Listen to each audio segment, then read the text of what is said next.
You're known in the EU Parliament for being a bit of a Eurosceptic. So what exactly in your mind is wrong with the euro? Well, let me say that I am, of course, a European as much as I am a German or a person from Hamburg. But I have discovered in the last couple of years that the euro harmed Europe, harmed Germany, and harmed my home city. Rather than creating peace, it resulted in the opposite. In May 2010, Germany was the most liked country in Greece. And meanwhile, Frau Merkel, our chancellor, had to visit Athens twice, and she had to be protected by thousands of police. That is a result of the euro. So in your mind, would just Germany being the euro be best, or would you want the euro to be abolished as a currency? Well, I think there are three alternatives from the current single currency, which is much too strong for Greece or France and much too weak for Germany. One alternative is that, for instance, Greece leaves the Eurozone. Our group, our political group, suggests that if Greece leaves the Eurozone, Germany should help Greece and should forego all those loans, credits, which they made available in order to keep them in the currency union. So Germany would be willing, or should be willing in our opinion, to buy a very expensive exit ticket. That is one idea. That would give Greece the opportunity to devalue their own currency and become competitive again, which means finishing the austerity policy, get back to growth and employment. Greece today has an unemployment rate for the young people of over 50%. If that doesn't work, then we believe we should opt for a second alternative, that is Germany should leave. We believe that if you join a club, let's say a sailing club, and suddenly everybody else decides to do motor boat racing, that one should have the right to leave the club because the club has changed the rules. And Germany did not enter the currency union under the current rules. It entered under totally different rules. So we should leave, and perhaps, and preferably together with other nations like Austria, Netherlands, Finland. Those nations have a very similar fiscal culture and have already demonstrated before the euro came that they can work under a currency system which has some commonality. And if that doesn't work, then everybody should go back to its own currency. Here are the three alternatives to the common currency. So recently you spoke in favor, or you spoke about the merits of Sweden allowing the euro to go to a referendum when it was first instituted. What about letting the people of Germany choose now? Yeah, that is a very good question. Germany, when we went into the euro, I was in favor of the euro. At that time I was the president of the German Federation of Industries, and I campaigned for the euro in Germany. But since the politicians broke all promises which they gave when we abolished the D-Mark, I changed my mind. I had to change my mind. Now, at that time, the German public was against the euro. Had the German public been asked to give up the D-Mark, it would not have agreed to that. And the German public would have prevented me and the German politicians of having made such a colossal mistake. So I do think that to ask a public to have a referendum on a very important issue like do you want to give up your own currency or not, is a very good idea. And the Swedish public has prevented the Swedish politicians of making the same mistake. By the way, the same happened also in Denmark. And from those 9 nations in the EU which do not have the euro today, Only the Romanian public still wants the euro. So I think this is a good example that once in a while one should also ask the public and not only leave it up to the politicians and the business leaders to make such decisions. So, you know, with the lack of the euro, so in your last option, so completely getting rid of the euro as a currency, would that be the death of the EU as a political community, or do you think it would be able to survive? Well, that is something which is very often asserted. Frau Merkel, our Chancellor, says if the euro fails, Europe fails. That's her position. Now that is wrong for a number of reasons. Number one, Europe does not only consist of 19 EU countries which have the euro. There are altogether 51 countries in Europe today. Most of them do not have the euro. Have they failed? So that's the first mistake which she makes in her assertion. The second thing which she always overlooks is the fact that the economy in the Eurozone is not faring as well as the economy is in those countries which do not have the euro. I think that is number two. Number three, as we have seen in the Greek example, the euro does not really contribute to peace. It creates the opposite. And that is quite logical because Frau Merkel is representing the potential largest creditor in the European Union. And what does a creditor have to do? He has to constantly stick his or her nose into the internal affairs of other countries. The German government does that now. And it has to do this in order to make sure that we are not having to pay billions and billions of euros for the next bailout of countries. So she feels obliged to tell the French to have labor reforms. She thinks she should teach the Spanish how to reduce the government sector. She believes that the Greeks should privatize more.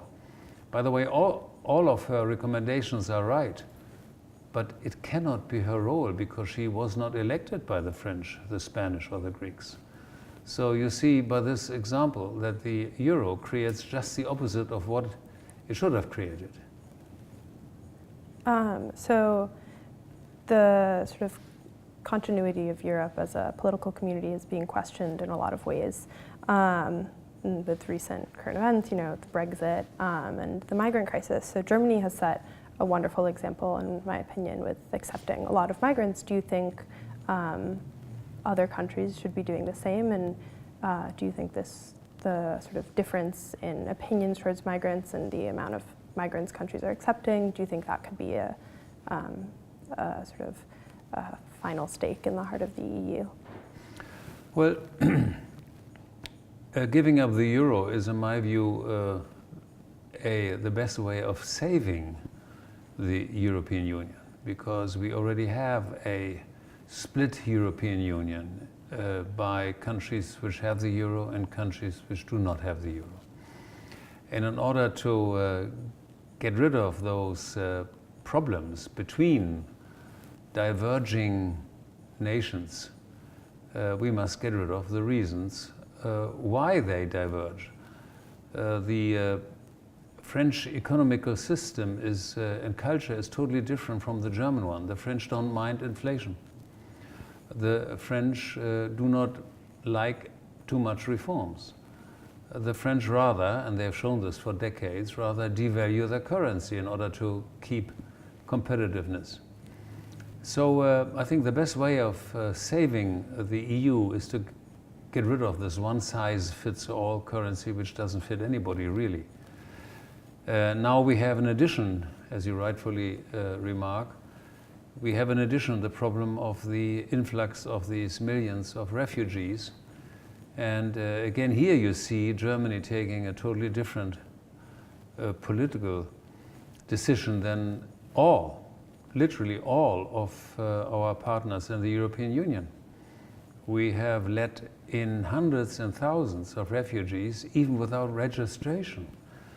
I have arrived yesterday in Boston, coming from Frankfurt and Berlin, and I had to have all my 10 fingers printed, and a camera took my face, and they made sure I was Mr. Hans-Olaf Henkel and not somebody else. And nobody in the United States thinks it makes any sense to have hundreds and thousands of people getting into your country without finding out who they are, what they want, and what their motive is. And this allegedly, I would say, humanitarian policy turns against not only the interests of the Europeans, but even against the interests of those who come. 72.3% of the refugees coming to Europe last year asking for political asylum were men. Okay, that may cause a particular cultural problem in Europe. You probably heard about those incidents in Cologne last night, the last night of last year. But I think even worse, these men leave their daughters, their wives, their sisters, and their mothers unprotected at home. What kind of a morale is that? Where it's a morale of the survival of the fittest. Those who can manage come, and those who are too weak and need most protection stay. So I think this whole refugee crisis itself doesn't make any sense. And both the euro and the refugee crisis are policies, are items which could destroy Europe at this very moment. And in both cases, it was the German government which created the problems, which now are supposed to be solved by European solidarity. Do you think the recent Turkish agreements or agreements with Turkey could be a solution? Well, look, I'm since 20 years member of Amnesty International. I have been following the human rights situation in Turkey very closely.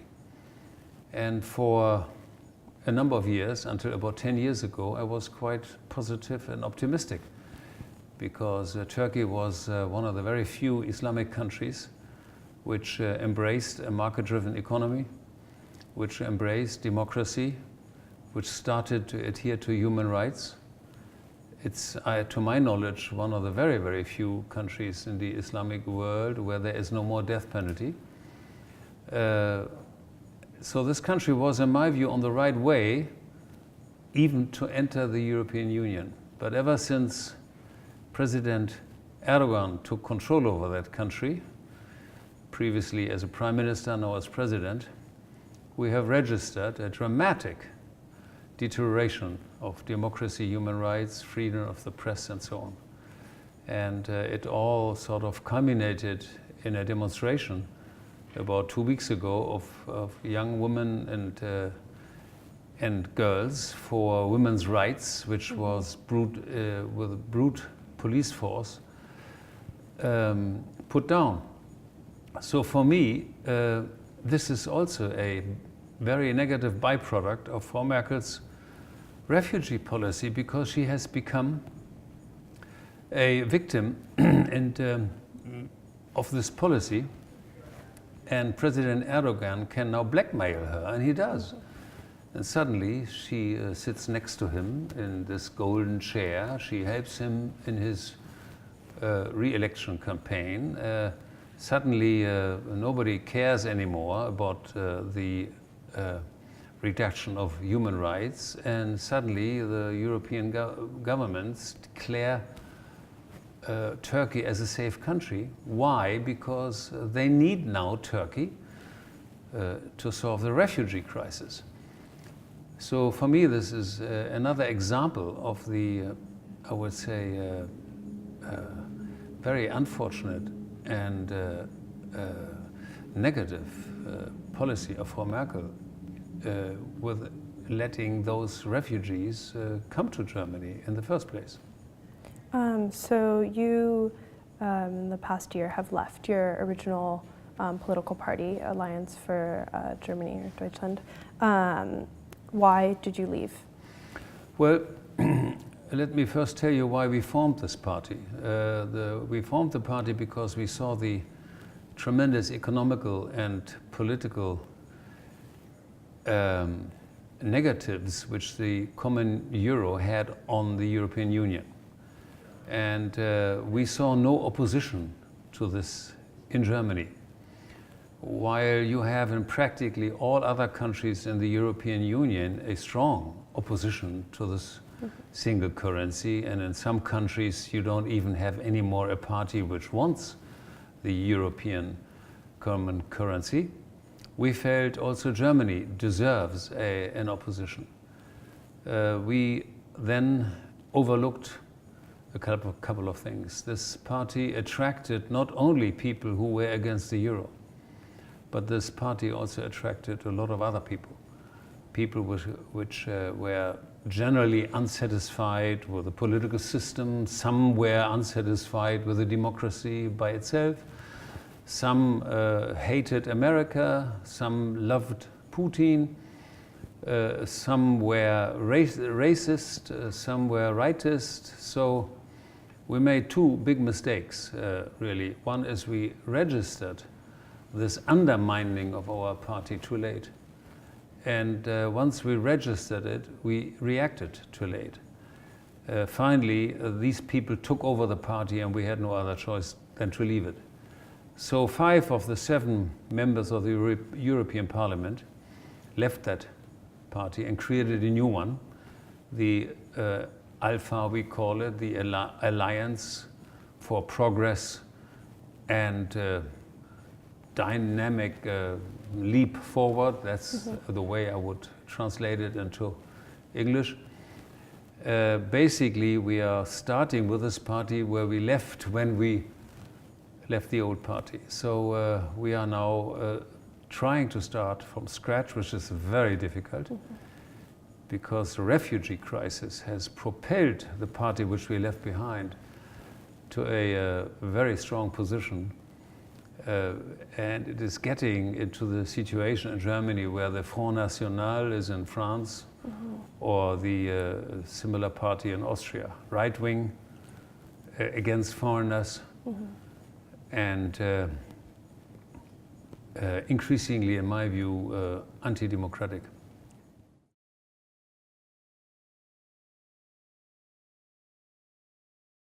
Well, let me say that when I look at the hit parade of the best universities in the world, there are amongst the 100 top universities only 6 German universities, and most of them come from the United States.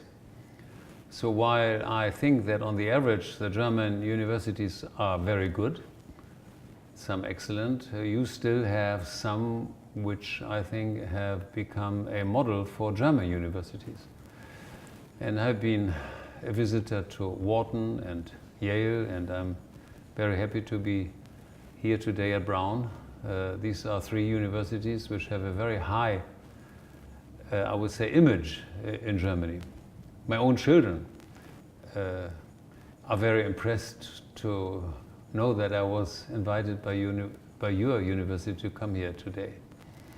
So that is, of course, one reason. The other reason is I do know that the United States are very important. They are politically and economically still the leaders in the world.